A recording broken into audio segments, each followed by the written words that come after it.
अस्सलामुअलैकुम। पिछले दिनों वर्ल्ड कप चल रहा था। अब मैं ये कहूंगा कि पिछले दिनों चल रहा था क्योंकि पाकिस्तान तो आप कह सकते हैं अमली तौर पर क्रिकेट से बाहर हो चुका है। अब ये हो सकता है कि क्रिकेट के तमाम टीमें तमाम मैचेस हार जाए तो फिर पाकिस्तान इन हो सकता है, and this is factually impossible. तो अब मैं आपको बताता हूं कि इसके पीछे कौन कौन से फैक्टर्स थे जिनकी वजह से पाकिस्तान बुरी तरह पिट गया है। तो सबसे पहले मैं आपको बताता हूं कि इस वर्ल्ड कप से पहले हमारी जो टीम है उसके 3 खिलाड़ियों ने पाकिस्तान क्रिकेट बोर्ड को ब्लैकमेल किया और उन्होंने ये शर्त रखी कि अगर आप हमें ए कैटेगरी देते हैं तो हम वर्ल्ड कप खेलेंगे, अदरवाइज हो सकता है हम वर्ल्ड कप ही ना खेलें।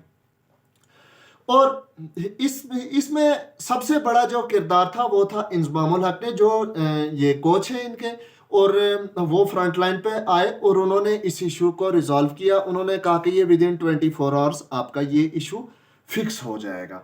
तो मैं आपको बताता हूँ कि उन 3 खिलाड़ियों के नाम क्या थे: शाहीन अफरीदी, मोहम्मद रिजवान और बाबर आजम।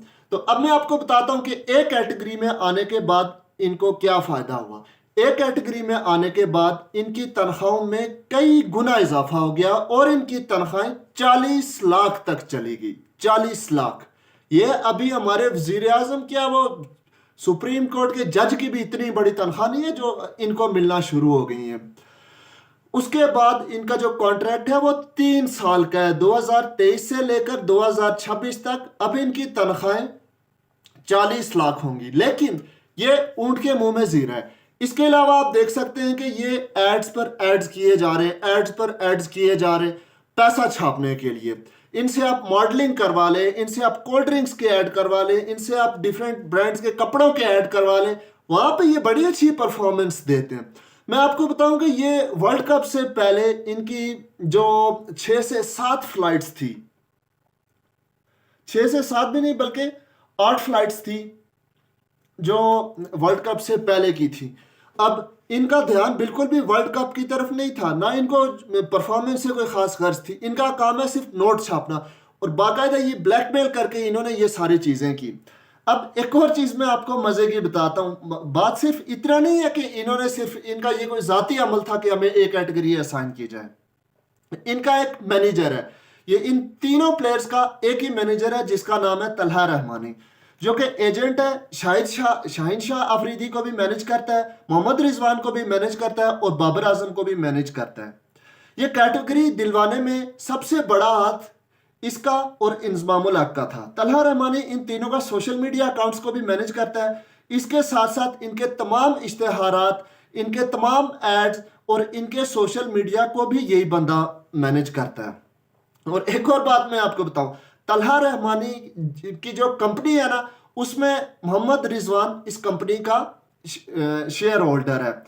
ये इंजमामुल हक इस कंपनी का शेयर होल्डर है और इसके साथ साथ मोहम्मद रिजवान भी इस कंपनी का शेयर होल्डर है। शाहीन शाह अफरीदी ने इन सब के बावजूद सिर्फ एक मैच में 5 विकेट्स लिए। उसके अलावा इन तमाम खिलाड़ियों की कारकर्दगी रही है नील बटा नील। किसी किस्म की कोई आउटपुट नहीं रही, सब कुछ खत्म, बिल्कुल तबाह।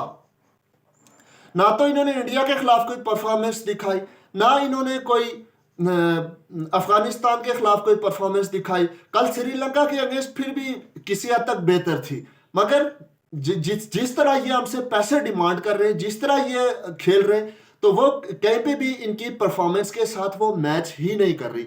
जिस तरह ये हमसे डिमांड करके ले रहे हैं और उसके बाद फिर इन सब की मर्जी ये होती है कि इन पे किसी किस्म की कोई तनकीद ना की जाए। जैसे हमारी पाक फौज एक सफेद गाय है जिस पे तनकीद नहीं हो सकती, वैसे ही ये भी चाहते हैं कि हम पर कोई तनकीद नहीं होनी चाहिए। अगर हम नहीं परफॉर्म कर सके तो कोई बात नहीं। वो एक था ना, वो इंतहाई बकवास किस्म का, मैं उसको कह सकता हूँ, नगमा था, तुम जीतो या हारो हमें तुमसे प्यार है। ये हमारे पैसे खाएंगे, फिर उसके बाद इनको लॉजिस्टिक्स अलग मिलेंगी, फिर उसके बाद इनको ट्रांसपोर्ट की सर्विसेज अलग मिलेंगी, और उसके बाद फिर जब रिजल्ट की बारी आएगी तो ये कचरा करके बोलेंगे कि हम पहले ही बहुत ज्यादा दुखी हैं, हमें कुछ ना कहा जाए। और जो इनकी जो कह सकते पेरेंट कंपनी है, जिसको तलहा रहमानी और ये मोहम्मद रिजवान और ये इंजमामुल हक जिसमें शेयर होल्डर है, उसका नाम है यादव इंटरनेशनल। और यादव इंटरनेशनल ने इस पूरे सिनेरियो पर अपना रद्द अमल दिया है और उनका कहना है कि सारी दुनिया में ऐसा ही होता है। स्पोर्ट्स ये जो स्पोर्ट्समैन होता है, उनकी पीआर को मैनेज किया जाता है, उनकी हर चीज़ को मैनेज किया जाता है। तो ये सारी दुनिया में ऐसा ही होता है। फिर उन्होंने कुछ इंटरनेशनल खिलाड़ियों की एग्जांपल्स भी दी हैं। तो मेरा ये सवाल है कि वो जो इंटरनेशनल खिलाड़ी है जनाब, वो अपनी कौम के लिए बिल्कुल मर मिटते हैं, परफॉर्मेंस मैक्सिमम पे रखते हैं। ये नहीं होता कि सारा जोर उन्होंने सिर्फ एड्स पर ही लगाया हुआ और सारा जोर सिर्फ पैसे कमाने पर ही लगाया हुआ और तनख्वाही बढ़ाने पर ही अपना पूरा फोकस रखा हो।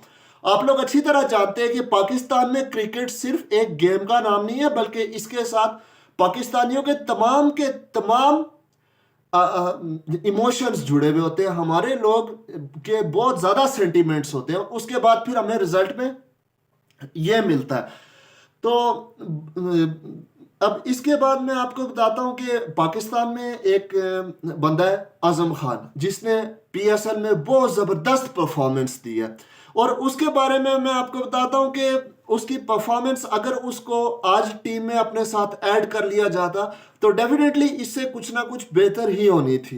लेकिन अब उसके लिए कहा जा रहा है कि वो मोटा है, उसकी फिजिक अच्छी नहीं है। तो आप बताएं कि ये मोटे होने का फिजिक से क्या लेना देना है। हमारी जो क्रिकेट टीम है, इसके आखिरी 2 सालों में किसी किस्म का कोई फिटनेस टेस्ट ही नहीं करवाया गया। तो आपको पता कैसे चलेगा कि कौन सा फिट है और कौन सा नहीं है। अब आप खुद देख लें कि जब इमरान खान ने इंजमामुल हक को वर्ल्ड कप खिलाया था तो वो बिल्कुल कितना ज़बरदस्त उन्होंने परफॉर्म किया था। उसके अलावा वो कितने टेस्ट मैच भी खेल चुके हैं और कहीं पे भी उनको जो है ना इशू नहीं आया। तो मैं ये नहीं कह सकता कि आजम खान मोटा है। ये मोटा नहीं, बल्कि ये बिल्कुल सेहतमंद है। अगर ये पीएसएल में इतनी ज़बरदस्त परफॉर्मेंस दे सकता है, इनके छक्के अगर बाहर जा रहे हैं, तो इंडिया की जो पिचेज़ हैं उनकी बाउंड्रीज थोड़ी छोटी हैं। अगर वहाँ पे ये होता तो ये स्टेडियम से बाहर इसने छक्के मार रहे थे और ऐसा पाकिस्तानियों को एक मैच मिलना था कि आप तस्वर भी नहीं कर सकते। मगर कोई क्यों ऐसा करता। इनके पीछे वो यादव इंटरनेशनल की कंपनी जो है उसको भी फायदा देना है। फिर उसके बाद सिर्फ इतना ही नहीं, इन्होंने पीसीबी से यहाँ तक डिमांड की कि जो आईसीसी पैसा आईसीसी से पीसीबी को पेमेंट्स आएंगी तो उसमें भी हमें शेयर दिया जाए।